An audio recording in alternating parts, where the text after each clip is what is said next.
ደራሲ ጤንነት ሰጠኝ እባላለሁ። የኢትዮጵያ ሀገር በቀል እውቀቶችን ተመራማሪና የማህበረሰባውያን መስራችና የቦርድ ሰብሳቢ ነኝ። ለአንድ ሀገር ትልቅ መሰረታዊ ጉዳይ ሆኖ የሚገኘው ሀሳብ ነው። ያው ሀሳብ ነው እንግዲህ በኋላ ግዝፈት አግኝቶ ብዙ ነገሮችን መሆን የሚችለው። ስለዚህ በሀሳብ ደግሞ ልዕልና ላይ ከፍታ ላይ ሊደርሱ የሚችሉ ሰዎች በዚች ሀገር ላይ አሉ።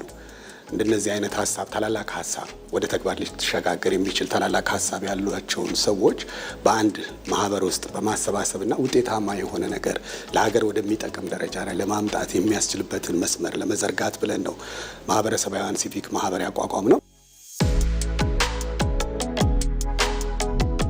አባላቶቹ ብዙ ናቸው። ያው በተለያየ ዘርፍ ላይ ያሉ ግማሾቹ ከዚሁ ከማህበር ውስጥ አቅፈው የሚገኙ ናቸው። አንዳንዶቹ ደግሞ ከማህበሩ ውጪ ሆነው ድጋፍ ማድረግ የሚችሉ ናቸው። ስለዚህ በአጠቃላይ ሲታሰብ ግን ከሁሉም የሙያ ዘርፍ ማለት እንችላለን። ከእጽዋቱም ዘርፍ ላይ ማንሳት እንችላለን። ደራሲያኖች እዚህ ውስጥ አሉ። የሸክላ ስራዎች ሀገር በቀል የሆኑ እውቀቶች ላይ አሉ። በቆዳ ስራ ላይ የሚሰማሩ አሉ። አሳቢያንም ደግሞ እንደዚሁ አሉ። ትልልቅ ሀሳቦችን ማፍለቅ የሚችሉ ሰዎች አንድ ላይ ተሰባስበውበት አሉ። እዚሁ ኢትዮጵያ ውስጥ ብቻ የተመሰረተን ብቻም ሳይሆን ከኢትዮጵያም ውጭ ላይ ሰሜን አሜሪካ ላይ እንደዚሁም አውሮፓ ላይ እንደዚሁ ደግሞ አባላቶች አሉ።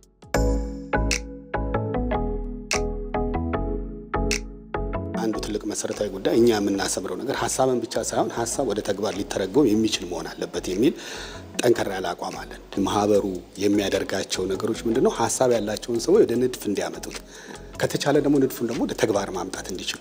ወደ ንድፍ ስልሽ ሌሎች ሰዎች ሊሰሯቸው የሚችሉ ሌሎች የሚመለከታቸው አካላት ሊሰሯቸው የሚችሉ ንድፎችን እናዘጋጃለን። የሚጠቅሙ ጉዳዮችን ማንሳት እንችላለን ማለት ነው። ለምሳሌ በሸክላ ስራ ላይ ላምጣልሽ። በሸክላው ስራ ብንመጣ የግንባታ ቴክኖሎጂውን በአንድ ደረጃ ላይ ማሳደግ ይቻላል ማለት ነው። ወደ አፈሮቹ ወደ ምናምን በመምጣት ማለት ነው። በዛ አይነት መንገድ ብንገባ ብለን በዛ በኩል ላይ ብዙ ስራዎችን ሰርተናል። በማዳበሪያዎች ማንሳት እንችላለን። ከውጪ በሚመጡትን ማዳበሪያዎች ሀገር በቀል ከሆኑት እጽዋቶች ጋራ በማቀላቀል እንዴት አድርጎ ውጤት ማምጣት ይቻላል የሚል ደግሞ ሌላው ክፍል አለ። ለምሳሌ ሀገሪቷ ያላትን ሀብትና ንብረቶች ምናምን እንመልከት። ያላትን ሀብት ብንመለከት ኢትዮጵያ በሸንኮራ አገዳ በኩል ላይ ከፍተኛ አቅም አላት።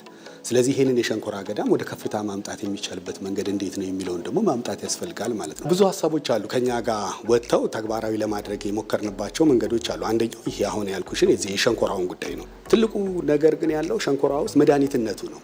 ለምሳሌ በኢትዮጵያ ውስጥ ብንመለከት እኛም አሁን ባለን ጥናት በአብዛኛው ገዳማቶቹ ናቸው የሸንኮራ አገዳ ክምችት ያላቸው። እንደዚሁም ደግሞ ሙዞች አሉ። ሙዙም እንደዚሁ ደግሞ ከፍተኛ ጥቅም ያላቸው ናቸው። እነዚህን ነገሮች ወደ ተግባር ማስገባት ያስፈልጋል ብለን አሁን ለጊዜው የሸንኮራ አገዳውን ወደ ተግባር አስገብተ ነው በተለያዩ እጽዋቶች ጋር በማገናኘት ጠቃሚ ናቸው ከሚባሉት እጽዋቶች ለምሳሌ ከከርቤው ጋር በማገናኘት ከርቤውን ቀጥታ ከሚወስዱት ሰዎች ከዚሁ ከሸንኮራ አጎራው ጋር ይሰራል። በሸክላ ስራዎቹ ቀደም ብዬ እንደነገርኩሽ እነሱም ወደ ተግባር ገብተው ውጤት ላይ መጥተው እንዲሸጡና ተማሪዎችም እንዲማሩ እንዲሰለጥኑ የማድረግ ነው። ሌላው ሀሳብን ከፍታ ላይ ለመስጠት ትልቁ ሚና የሚጫወተው ሙዚቃው ነው። ስለዚህ የኢትዮጵያ ሙዚቃ ደግሞ በዓለም አቀፍ ደረጃ ላይ ከፍታ ለመምጣት ከብሉዝ ጋር ለማገናኘትና ኢትዮጵያ ሙዚቃዎቹ ዓለም አቀፍ ሆኖ መሰማት የሚችሉበትን ደረጃ ደግሞ ማምጣት ነው። ስንቀጥልም ደግሞ ኢትዮጵያ በያሬድ ሙዚቃዎች ላይ ከፍተኛ አቅምም ስላላት እነኚህን ደግሞ ለዓለም አቀፍ ማስተዋወቅ ስራን መስራት ነው። እነዚህን ሁሉ እየሄድንባቸው ሁሉንም በየቦታቸው ላይ እነዚህን ስራዎች እየሰራናቸው ነው።